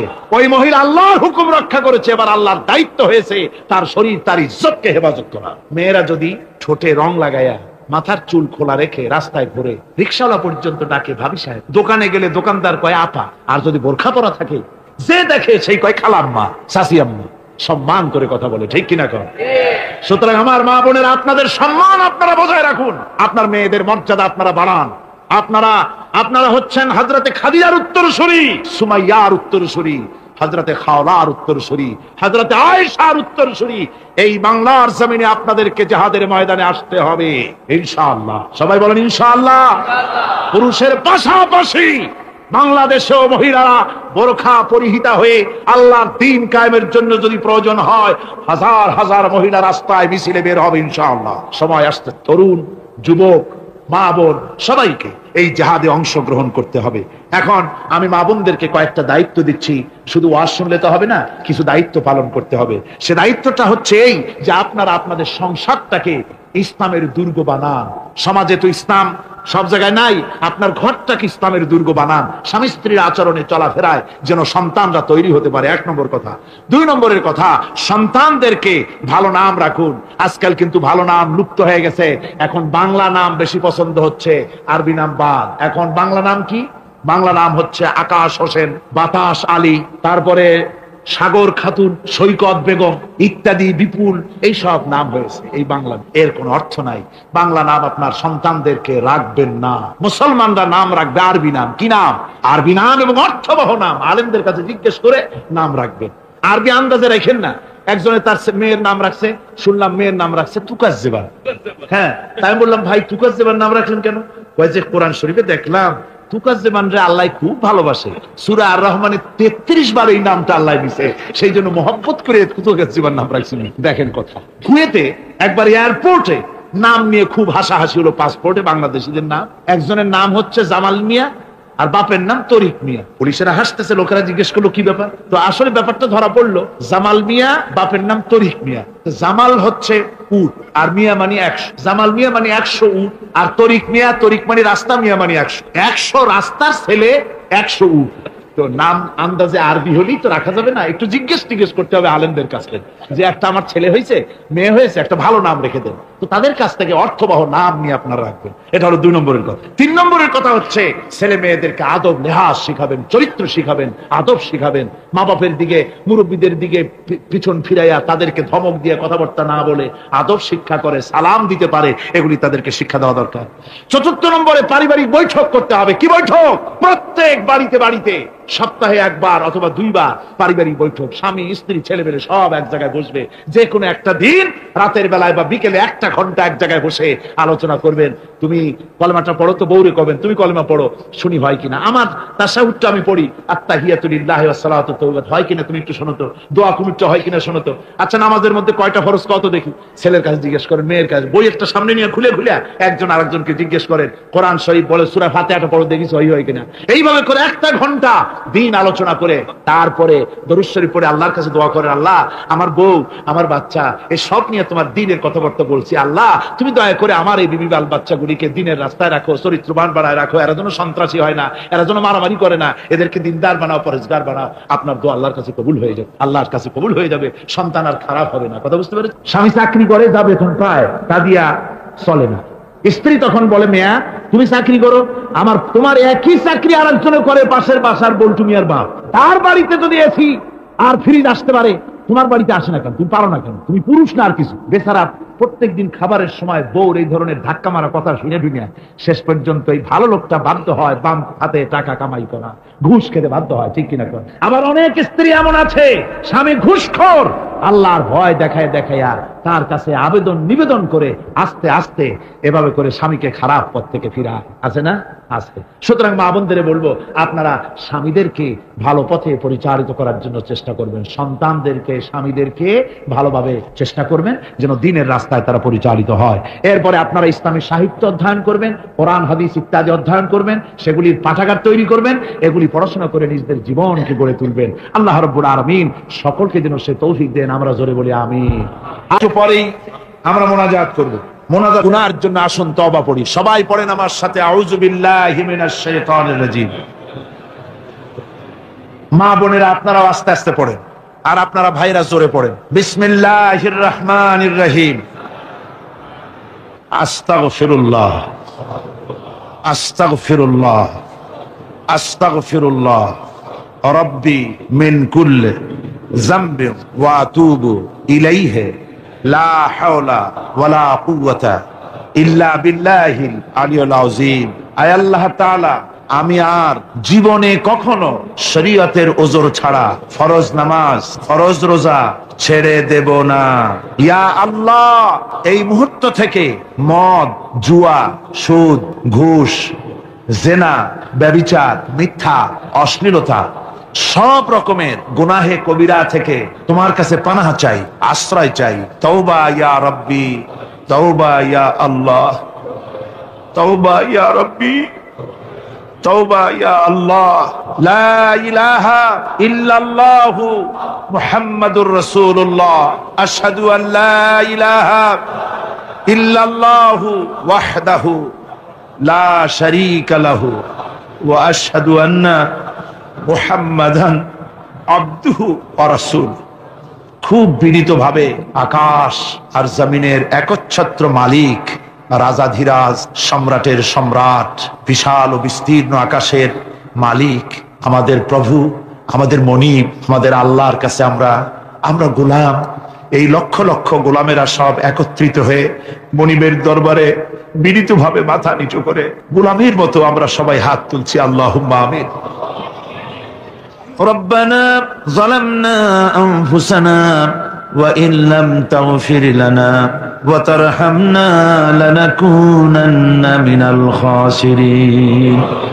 ربنا ظلمنا أنفسنا وإن لم تغفر لنا وترحمنا لنكونن من الخاسرين. রব্বুল আলামিন 5 দিন ব্যাপী তাফসীরুল কোরআনের আজকের এই সমাপনী দিবসে লক্ষ লক্ষ মুসলমান নরনারী কোরআনে কারীমকে সামনে নিয়ে গুনার বোঝা মাথায় নিয়ে তোমার দরবারে হাত উঁচু করেছি। আয় আল্লাহ তাআলা, এই 5 দিন তোমার কোরআনের কথা বলতে গিয়ে আমি মানুষ, কোন জায়গায় যদি আমি ভুল করে থাকি, আল্লাহ তুমি দয়া করে আমাকে মাফ করে দাও। আয় আল্লাহ, কোন ভুল কথা যদি বলে থাকি, তোমার বান্দার বান্দীদের স্মৃতি থেকে তা মিটাইয়া দাও। আয় আল্লাহ, হক কথা যা বলেছি, আয় আল্লাহ তোমার কোরআন হাদিস থেকে যা আলোচনা করেছি, মেহেরবানি করে দরুদ ও সালাম জিকির আজগার যা করেছি, দয়া করে সমস্ত সওয়াবটুকুন জনাবে মুহাম্মদুর রাসূলুল্লাহ সাল্লাল্লাহু আলাইহি ওয়াসাল্লামের রূহ মুবারকে পৌঁছায়া দাও। রব্বুল আলামিন, তামাম পৃথিবীর মাটির নিচে হযরতে আদম থেকে নিয়ে পর্যন্ত সমস্ত নবী, সমস্ত সাহাবী, সমস্ত নবীদের স্ত্রীগণ, আয় আল্লাহ তোমার এই দ্বীনকে প্রতিষ্ঠা করার জন্য যারা শাহাদাত বরণ করলেন, যত মুমিন মুমিনাত সকলের আরোহের উপরে সওয়াব পৌঁছায়া দাও। রব্বুল আলামিন, আমরা যারা হাত তুলেছি এর মধ্য থেকে মা বাপ যাদের দুনিয়া থেকে জরুবের মতো বিদায় হয়ে গেল, আল্লাহ রব্বুল আলামিন, আমাদের আব্বা আর আম্মা দুনিয়া থেকে যাদের জনমের মতো বিদায় হয়ে গেছে, কবরটাকে জান্নাতের টুকরা বানাইয়া দাও। রব্বুল আলামিন, আমাদের মা বাপের কবরের মধ্যে বেহেশতের বাগান বানাইয়া দাও। রব্বির হামহুমা কামা রব্বায়ানি সগীরা, রব্বির হামহুমা কামা রব্বায়ানি সগীরা। সবাই পড়েন, রব্বির হামহুমা কামা রব্বায়ানি সগীরা। আয় আল্লাহ, জনম দুঃখিনী মা, মায়ের কথা কি ভোলা যায়? একটা অক্ষর মা, আর সারা দুনিয়ার মধু ওই মাকে কেন্দ্র করে জড়াই আছে। আমাদের ওই মা যারা দুনিয়া থেকে বিদায় হয়ে গেছে, আল্লাহ কবরে বেহেশত বানাও। আল্লাহ আমাদের মা বাপ যাদের বেঁচে আছে, আল্লাহ তুমি ইমানের সাথে রাখো, সুস্থতার সাথে রাখো, ভালো রাখো, সম্মানের সাথে রাখো। আল্লাহ তুমি দয়া করে আমাদের মা বাপের উপরে তোমার রহমত নাজিল করে দাও। রব্বুল আলামিন, আমাদের দাদা দাদি, নানা নানি, আত্মীয় স্বজন, শ্বশুর শাশুড়ি, মুরব্বিয়ান, ওস্তাদ, পীর মুর্শিদ যার যা মারা গেছে সকলকে মাফ করে দাও। রব্বুল আলামিন, আজকের এই মাহফিলে তোমার বান্দারা শুধু চট্টগ্রাম নয়, সারা দেশ থেকে, এমনকি প্রতিবেশী দেশ থেকেও বড় আশা করে এসেছে। কোরআনের মাহফিলে হাত তুললে দোয়া কবুল হবে এই আশা নিয়ে এসেছে। কত মানুষ যে স্লিপ দিয়েছে, দোয়া চেয়েছে, আল্লাহ তুমি জানো। রব্বুল আলামিন, তুমি একটু দয়া করে চট্টগ্রামের প্যারেড ময়দানের দিকে তাকাও। আয় আল্লাহ, তোমার রহমতের নজর দিয়ে আমাদের দিকে তাকাও। আল্লাহ, আমরা সারা জীবন গুনাহ করেছি, বেয়াদবি করেছি, আল্লাহ তুমি দয়া করে আমাদের জিন্দেগির সমস্ত গুনাহ খাতা মাফ করে দাও। রব্বুল আলামিন, এই মাহফিলের ভিতরে জিনাকার থাকতে পারে, হত্যাকারী থাকতে পারে, সুদখোর থাকতে পারে, ঘুষখোর থাকতে পারে। আয় আল্লাহ, যত গুনাহগারেরা মিলে আমরা হাত তুলেছি, যেমন গুনাহগার আছে তেমন ভালো মানুষও এই মাহফিলে আছে। আয় আল্লাহ, অসম্ভব নয়, এই মাহফিলে তোমার অনেক ওলিরা হাত তুলেছে। আয় আল্লাহ, আলেমে দ্বীনরা হাত তুলেছে, হাফেজে কোরআন হাত তুলেছে, মুরব্বীরা, ওস্তাদরা হাত তুলেছে, কচি কচি মাসুম বেগুনা বাচ্চারা হাত তুলেছে। রব্বুল আলামিন, আমাদের গুনার দিকে নজর করো না। আমাদের গুনার দিকে তাকালে তোমার গোসা বেড়ে যেতে পারে। আমাদের গুনার দিকে তাকাইও না, আমাদের চোখের দিকে তাকাও, আমাদের মুখের কাকতি মিনতির দিকে তাকাই, আমাদেরকে মাফ করে দাও আল্লাহ। রব্বুল আলামিন, এই মাহফিলে যথেষ্ট যুবকেরা এসেছে, আল্লাহ যুবকেরা বয়সের দোষে গুনাহ করা স্বাভাবিক, যত গুনাহ যুবকেরা করেছে আল্লাহ সমস্ত যুবকদেরকে তুমি মাফ করে দাও। রব্বুল আলামিন, আমরা দোয়া করি আজকে বসনিয়ার জন্য, বসনিয়ার মুসলমানদের তুমি ছাড়া দেখার মতো কেউ নাই। আয় আল্লাহ, বসনিয়ার মুসলমানেরা মার খেতে খেতে শেষ হয়ে গেল আল্লাহ, তাদেরকে ধর্ষণ করে মা বোনদের শেষ করে দিল আল্লাহ রব্বুল আলামিন। বসনিয়ায় তোমার গায়বী মদদ নাজিল করে দাও। আয় আল্লাহ, আলজেরিয়ায় তোমার রহমত নাজিল করে দাও। প্যালেস্টাইনের নোম্যান্সল্যান্ডে যে ফিলিস্তিনিরা ইসরায়েল আর লেবাননের মাঝখানে আছে আল্লাহ, তোমার এই বান্দাগুলিরে তুমি কিনারা করে দাও আল্লাহ। কাশ্মীরের মুসলমানদের উপরে রহমত নাজিল করে দাও রব্বুল আলামিন। ভারতের কাফির সরকার ভারতীয় মুসলমানগুলি মেরে মেরে শেষ করে দিল আল্লাহ। মুসলমানদেরকে ওরা লাথি মেরে বের করে দিতে চায় আল্লাহ। ভারতীয় মুসলমানদের তুমি রক্ষা করো। মুসলমানেরা দুনিয়ায় যত জায়গায় বিপদে আছে, মুসিবতে আছে আল্লাহ, সমস্ত মুসলমানদের হামি ও নাসের তুমি হয়ে যাও। আয় আল্লাহ, তোমার দরবারে ফরিয়াদ জানাই, আমাদের ভাই মাওলানা শামসুদ্দিন এই মাহফিলের 14 বছর সভাপতিত্ব করেছে আল্লাহ। টেলিফোনে কথা বলতে গিয়ে আজকে সে কথা বলতে পারে নাই, বাকরুদ্ধ হয়ে এসেছে আল্লাহ। এই লক্ষ লক্ষ মানুষ নিয়ে, কোরআন সামনে নিয়ে তোমার দরবারে মাওলানা শামসুদ্দিনের দৃষ্টি শক্তি ভিক্ষা চাই। আয় আল্লাহ, মাওলানা শামসুদ্দিনের চক্ষুর দৃষ্টি শক্তি ভিক্ষা দাও আল্লাহ। আল্লাহ, তুমি তাকে সুস্থ করে আমাদের মাঝে ফিরায় দাও আল্লাহ রব্বুল আলামিন। এই তাফসীরের মাহফিলের ভলেন্টিয়ার যারা সার্ভিস দিয়েছে, রাত নাই দিন নাই তাফসীরের মাহফিলের কাজ করতে করতে সাদা মানুষগুলো কালো হয়ে গেছে রাত জেগে জেগে আল্লাহ। কোরআনের জন্য যারা পরিশ্রম করলো রব্বুল আলামিন, জাহান্নামের আগুন তাদের জন্য হারাম করে দাও রব্বুল আলামিন। আমরা দোয়া করি বাংলাদেশে ইসলামী আন্দোলনের নেতা তোমার এক গোলাম, আয় আল্লাহ, তোমার এক বান্দা, তোমার এক প্রিয় বান্দা গোলাম আজম, আয় আল্লাহ, তাকে অবৈধভাবে জেলের মধ্যে আটকায় রাখা হয়েছে। ৭৬ বছরের বৃদ্ধ মানুষ জেলখানার ভিতরে কষ্ট পেতেছে আল্লাহ। আমরা গোলাম আজমের কেস তোমার কোর্টে দায়ের করে দিলাম আল্লাহ। আল্লাহ, তুমি জানো তার বিরুদ্ধে যত অভিযোগ করা হয়েছে কোনোটাই সত্য নয়।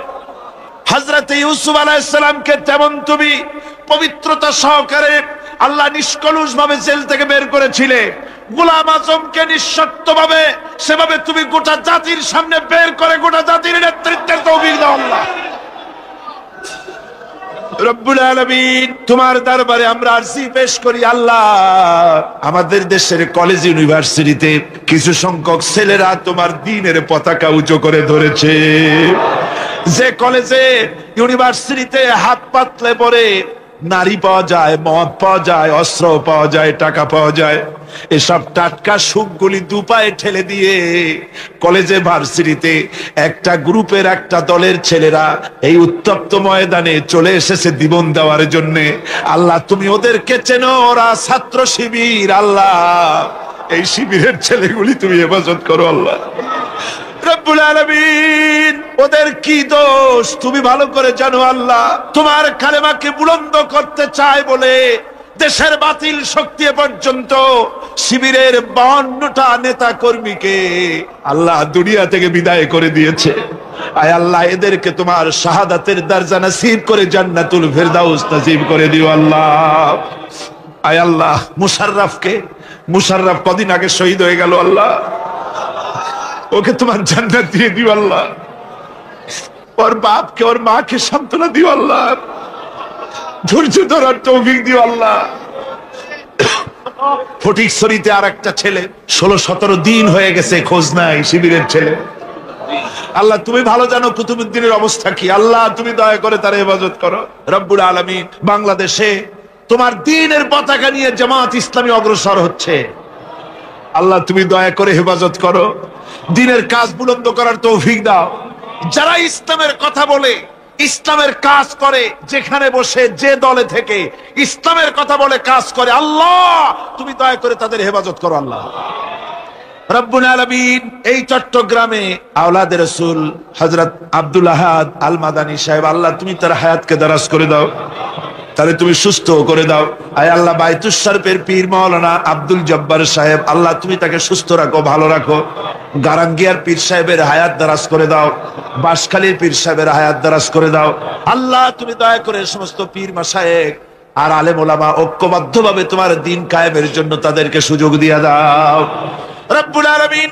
আজকের এই মাহফিলে 5 দিন ধরে যত মা বোন কষ্ট করে মাহফিলে এসেছেন, মা বোনদের জিন্দেগির গুনাহ খাতা মাফ করে দাও আল্লাহ। মা বোনদের রোগ ব্যাধি মাফ করে দাও আল্লাহ। তাদের স্বামী স্ত্রী মিল মহব্বতে টিকে থাকার তৌফিক দাও। তাদের সন্তানগুলিকে দিনদার ইমানদার বানায়া দাও রব্বুল আলামিন। বাংলাদেশের সেনাবাহিনী, বাংলাদেশের বিমান বাহিনী, বাংলাদেশের নৌবাহিনী, বাংলাদেশের বিডিআর, বাংলাদেশের পুলিশ, আল্লাহ তুমি দয়া করে মেহেরবানি করে এদের দিলের মধ্যে ঈমানি জজবা পয়দা করে দাও। আয় আল্লাহ, আমার দেশের সেনাবাহিনী, আমার দেশের বিডিআর আর পুলিশ, তাদের কলিজার ভিতরে এত ঈমানি জজবা দাও যাতে করে তাদের কলিজার দামের বিনিময়ে, রক্তের বিনিময়ে বাংলাদেশের প্রতি ইঞ্চি জমিন হেফাজত করতে পারে আল্লাহ তৌফিক দিয়া দাও। আয় আল্লাহ, সরকারি প্রশাসনিক দায়িত্বশীল যারা আছে আল্লাহ তুমি দয়া করে তোমার দ্বীনের রাস্তার উপরে তাদেরকে রাখো রব্বুল আলামিন। এবার দোয়া করি আমাদের সন্তানদের জন্য, আমাদের স্ত্রীদের জন্য। আল্লাহ তুমি আমাদের স্ত্রী ছেলে পেলে যা দান করেছো সবগুলিকে দিনদার বানাও, ইমানদার বানাও, নামাজি বানাও, পরহেজগার বানায়া দাও। আয় আল্লাহ, কোরআনের মাহফিল লোকেরা বড় আশা করে এসছে, দোয়া কবুল হবে এই নিয়ত করে এসেছে। আল্লাহ তুমি আমাদের হাতকে ফিরায় দিও না আল্লাহ। আল্লাহ আমরা তুমি জানো ভারত এদেশে তাদের এজেন্ট দিয়ে এদেশ থেকে ইসলাম নির্মূল করার ব্যবস্থা তারা করতেছে। আল্লাহ তোমার দ্বীন বাংলাদেশে কায়েম করে দাও, বাতিলের ঐক্যের মধ্যে ফাটল ধরিয়ে দাও। আয় আল্লাহ তুমি আমাদের দোয়া মঞ্জুর করো আল্লাহ। কিচ্ছু চাই না, তোমার কাছে চাই বাংলাদেশে কোরআনের রাজ কায়েম হয়েছে, এটা আমরা চাই আল্লাহ। আমার ভাইরা, আপনাদের এই পবিত্র মোনাজাতের মধ্যে দোয়া কবুল হওয়ার সময় দোয়া করেন। এখন দোয়া কবুল হবে, তার কারণ হলো দিন যত বাড়তে থাকে, সন্ধ্যা যত হতে থাকে, রাত যত আসতে থাকে, সরকারের অফিস সব বন্ধ হতে থাকে, আর রাত যত বাড়তে থাকে আল্লাহর রহমতের অফিস তত কর্মচঞ্চল হয়ে যায়। আমি এবার ছেড়ে দিলাম আপনাদের কাছে, এবার কানবেন আর মনের কথা আল্লাহর কাছে বলবেন। রাসূলুল্লাহ হাত উঁচু করে মোনাজাত করেছেন, 2 হাত আকাশের দিকে তুলে দেন, 2 হাত আকাশের দিকে তুলে দেন, আর আল্লাহর কাছে মনের কথা কেঁদে কেঁদে বলেন আল্লাহর কাছে।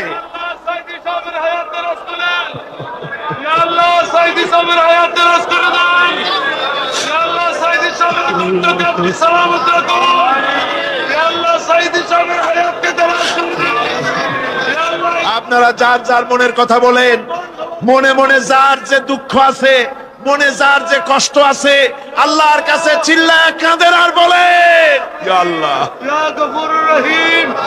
আল্লাহরে ডাকেন ইয়া আল্লাহ, আল্লাহকে জোরে সরে ডাকেন ইয়া আল্লাহ, ইয়া রহমান, ইয়া রহিম, ইয়া হাইয়ু, ইয়া কাইয়ুম। কাঁদেন আল্লাহর কাছে, কাঁদেন, দোয়া কবুল হয়ে যাবে আল্লাহর কাছে। কাঁদেন, মনে যার যা কাছে দুঃখ আছে বলেন আল্লাহকে। আল্লাহ আল্লাহ, এত বড় মাহফিল, কোরআনের মাহফিল, আমাদের খালি হাতে ফিরাইও না আল্লাহ। আল্লাহ তাকায় দেখো, বুড়ারা কাঁদতেছে, আলেমেরা কাঁদতেছে, ছোট্ট ছোট্ট বাচ্চা, ওরা তো কিছু বোঝে না, ওরাও কাঁদে। আল্লাহ আল্লাহ আল্লাহ, নিঃসন্তানীকে সন্তান দাও, অভাবগ্রস্তের অভাব দূর করে দাও, ঋণগ্রস্তদের ঋণ পরিশোধের তৌফিক দাও। এ সময় দোয়া কবুল হবে। আমি আপনাদের কাছে দোয়া চাই। আমি আপনাদের এক ছোট ভাই, আমি এক নগণ্য গোলাম, আমার কিচ্ছু নাই, আমার মধ্যে কিচ্ছু নাই। আমি শুধু দোয়া চাই, আমার জীবনের স্বপ্ন আল্লাহ, শিবিরের রক্ত আর নিও না আল্লাহ। এবার রক্তের দরকার হলে আল্লাহ সাইদির রক্ত কবুল করো আল্লাহ। আল্লাহ সাইদি সাহেবের হায়াতকে দারাজ করে দাও, আল্লাহ সাইদি সাহেবের হায়াতকে দারাজ করে দাও। ইসলাম কায়েমের জন্য তার কণ্ঠস্বরকে আরো বাড়িয়ে দাও, সকল অসুস্থতা দূর করে দাও। আয় আল্লাহ, বাংলাদেশের সব আলেম ওলামা, পীর মাশায়েখ সকলকে সুস্থ করো আল্লাহ। আল্লাহ মোনাজাত তো করলাম, কি বলতে পারলাম আর কি বলতে পারলাম না কিছু বুঝতে পারি নাই। যদি কোনো কথা বাদ থাকে আমাদের জন্য দরকার, আমাদের দিয়ে দাও আল্লাহ। আমাদের জন্য যা অকল্যাণ তার থেকে আমাদের বাঁচাও আল্লাহ। হাত নামাইতে তো এখন হাত নামাতে ইচ্ছে করে না, তুমি আমাদের মাবুদ, ভিক্ষা শুধু চাইতে ইচ্ছা করে আল্লাহ। আল্লাহ এই কোরআনের বরকতে কিয়ামতের দিন জাহান্নামের আগুন আমাদের জন্য হারাম করো আল্লাহ। আল্লাহুম্মা আজিরনা মিনান নার, বলেন আল্লাহুম্মা আজিরনা মিনান নার, আল্লাহুম্মা আজিরনা মিনান নার, আল্লাহুম্মা আজিরনা মিনান নার। আল্লাহ দোজখের আযাব আমরা সইতে পারবো না আল্লাহ, আমাদের দয়া করে বেহেশত দিও, ওই বেহেশতটা দিও যে বেহেশতে তোমার হাবিব বসা থাকবে আল্লাহ। আমরা সেই আরব দেশ থেকে ৩৫০০ মাইল দূরে ১৪০০ বছর পরে আসছি, হুজুরকে দেখি নাই, কাফেররা দেখলো, অত্যাচার করলো, আমরা দেখি নাই, শুধু নাম শুনছি, মোহব্বতে পাগল হয়ে যায়। আল্লাহ তুমি অন্তত সারা জীবনে একটা রাতে নবীজির সঙ্গে খাবে জিয়ারত নসিব করে দিও আল্লাহ। যারা হজ করতে পারে নাই হজ করার তৌফিক দাও, জীবনে আমাদের বারবার মদিনায় গিয়ে সালাম দেওয়ার তৌফিক দাও, তোমার ঘর জিয়ারতের তৌফিক দাও। হায় আল্লাহ, আমরা মরার সময় যেন ঈমান নিয়ে মরতে পারি তৌফিক দিও আল্লাহ। তোমার হাবিব বলেছেন ৩০০০ বছর বসে জাহান্নামের আগুন উত্তপ্ত করা হয়েছে, আমরা কিছুতেই জাহান্নামের আগুন সহ্য করতে পারবো না আল্লাহ। আমরা মাপ চাই, জাহান্নামের আগুন আমাদের জন্য আরাম করো আল্লাহ। এত মানুষের কান্না তুমি কি ফিরাই দিতে পারো মাবুদ? তুমি কি ফিরাই দিতে পারো এত মানুষের কান্না? আল্লাহ তুমি দয়া করে এই প্যারেড ময়দানের তোমার বান্দাদের এই কান্নার আওয়াজটা মদিনায় পৌঁছায় দাও আল্লাহ, মদিনায় পৌঁছায় দাও আমাদের কান্নার আওয়াজ। ইয়া আল্লাহ, আল্লাহ আমাদের সন্তানদের জন্য আবার দোয়া করি আল্লাহ, তুমি দয়া করে সন্তানগুলিকে নামাজি বানাও আল্লাহ, আমাদের সন্তানগুলিকে নামাজি বানাও আল্লাহ, দিনদার বানাও, পরেজগার বানাও আল্লাহ। আল্লাহ তুমি ওদের হেদায়েত নসিব করে দাও আল্লাহ। আল্লাহুম্মা রযুকনি শাহাদাতান ফি সাবিলিক, আল্লাহুম্মা রযুকনি শাহাদাতান ফি সাবিলিক, আল্লাহুম্মা রযুকনি শাহাদাতান ফি সাবিলিক। আল্লাহ বাংলাদেশ ইসলামী রাষ্ট্র হয়ে গেছে, এই দৃশ্যটা যেন দেখতে পারি তৌফিক দিও। এই মাহফিলে যারা টাকা দিবে পয়সা দিবে সকলকে কবুল করো আল্লাহ। মাওলানা শামসুদ্দিনের জন্য আবার দোয়া করি আল্লাহ, মাওলানা শামসুদ্দিনের চোখ দুটাকে দয়া করে তুমি ভিক্ষা দিয়ে দিও আল্লাহ। এত লোকের দোয়া তুমি ফিরাই দিও না আল্লাহ। ডাক্তার বলেছে সম্ভাবনা নাই, আমরা ডাক্তারদের কথা বিশ্বাস করি না, আমরা তোমার রহমতে বিশ্বাস করি আল্লাহ, আমরা তোর রহমতে বিশ্বাস করি আল্লাহ। শামসুদ্দিনের চোখ ফিরাই দে আল্লাহ, আল্লাহ চোখ ফিরাই দে আল্লাহ, তুমি দয়া করে দৃষ্টিশক্তি ফিরাই দাও। এই লোকটা তো কোরআনের খেদমত করেছে সারা জীবন আল্লাহ, আল্লাহ আমাদের দোয়া মঞ্জুর করো। আর একজনের কথা মনে পড়ে গেল আল্লাহ এই মুহূর্তে, এই বাংলাদেশে সুদের মতো, মায়ের সাথে জিনা করার মতো মারাত্মক গুনাহ থেকে বাঁচাবার জন্য ইসলামী ব্যাংক করার, ইসলামী ব্যাংকিং এর সবচাইতে প্রাণ পুরুষ যার অবদান বেশি, সেই প্রতিষ্ঠাতা চেয়ারম্যান আব্দুর রাজ্জাক লস্কর তোমার মেহমান হয়ে গেছে আল্লাহ, তুমি লস্করকে মাফ করে দিও আল্লাহ। আব্দুর রাজ্জাক লস্করের কবরটাকে বেহেশত বানাই দিও আল্লাহ। আয় আল্লাহ, এই চট্টগ্রামের কলেজ কর্তৃপক্ষ এই মাঠ ছেড়ে দিয়েছে, তাদের জন্য তুমি বেহেশত ছেড়ে দিও আল্লাহ। এই কলেজের ছাত্র শিক্ষক সকলকে ইসলামী আন্দোলনের শরীক হওয়ার তৌফিক দিও আল্লাহ। আল্লাহ আমাদের বিশ্ববিদ্যালয়ে সন্ত্রাস হচ্ছে, কলেজে সন্ত্রাস হচ্ছে, সন্ত্রাসীদের জ্বালায় শান্তির প্রিয় লোকেরা চলতে পারে না আল্লাহ। সন্ত্রাসীদের জন্য হেদায়েত কামনা করছি তোমার কাছে আল্লাহ। অস্ত্রধারীদের সন্ত্রাসীদেরকে তুমি হেদায়েত করে দাও, হেদায়েত করে দাও, হেদায়েত করে দাও। তোমার ইলমে যদি জানা থাকে ওরা হেদায়েত হবে না, তাহলে হামান, নমরুদ, সাদ্দাতকে যেভাবে ধ্বংস করেছো, সন্ত্রাসীদেরকে বাংলার মাটি থেকে নিশ্চিহ্ন করে দাও আল্লাহ। ইয়া আল্লাহ,